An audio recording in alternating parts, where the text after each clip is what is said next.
is not a plan.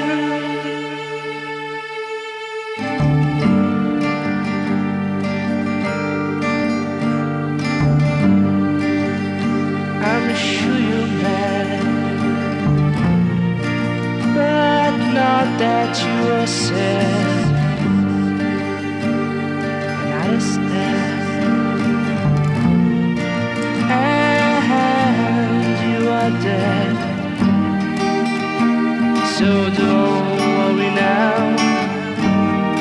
it's not your fault deep down.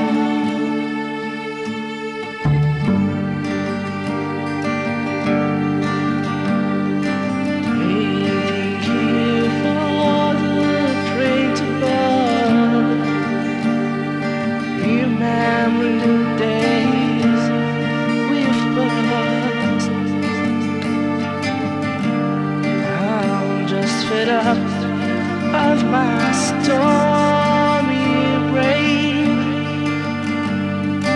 It's time to change and stop the pain.